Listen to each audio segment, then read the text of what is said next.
I still hear my stepmother's voice when the firewood cracks. I don't know if this belongs here, but I need to tell it somewhere. In my village, we say stories rot if they are not spoken, and I am afraid this one is rotting inside me.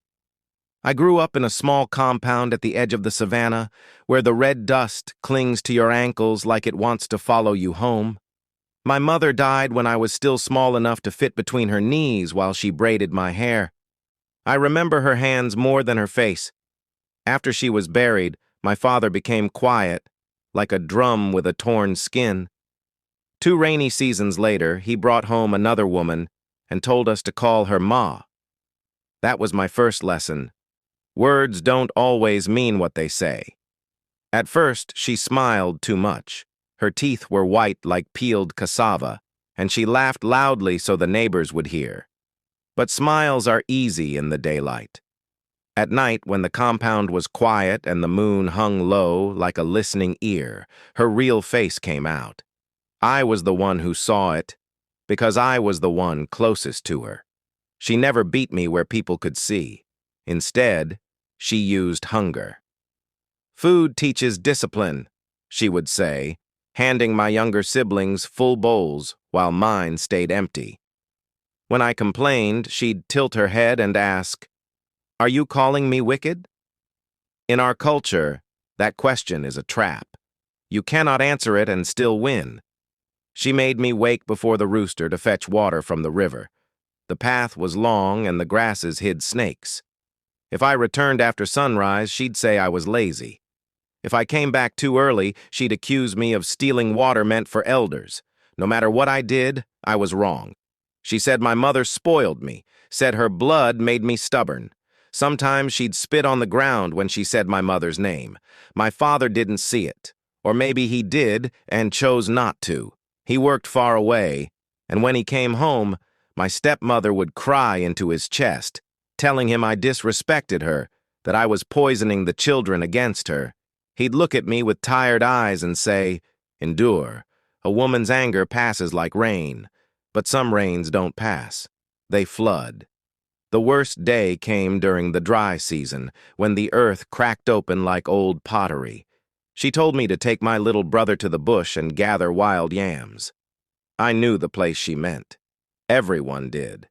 It was where the hyenas circled at dusk and where children were warned never to wander. I said I was afraid. She smiled.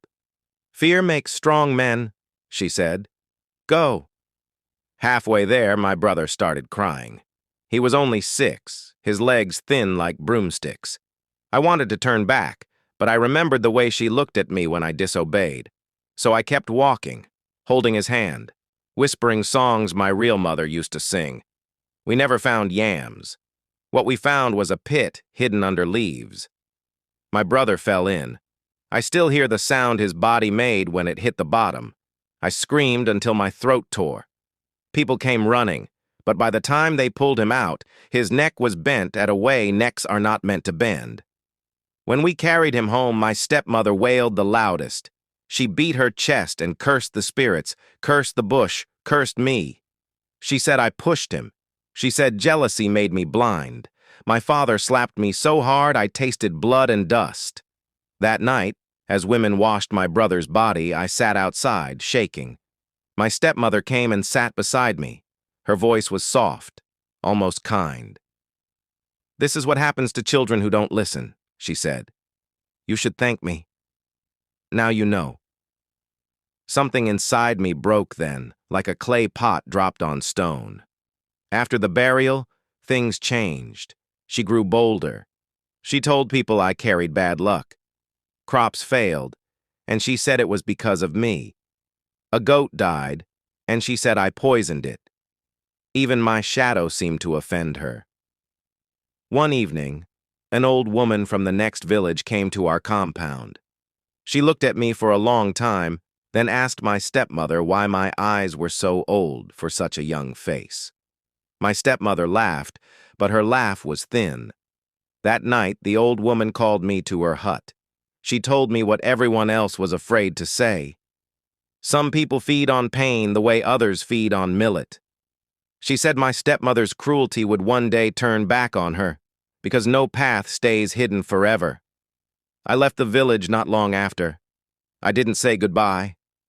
I carried my mother's songs and my brother's memory with me, and I walked until the dust no longer knew my name. Years have passed. I have my own children now.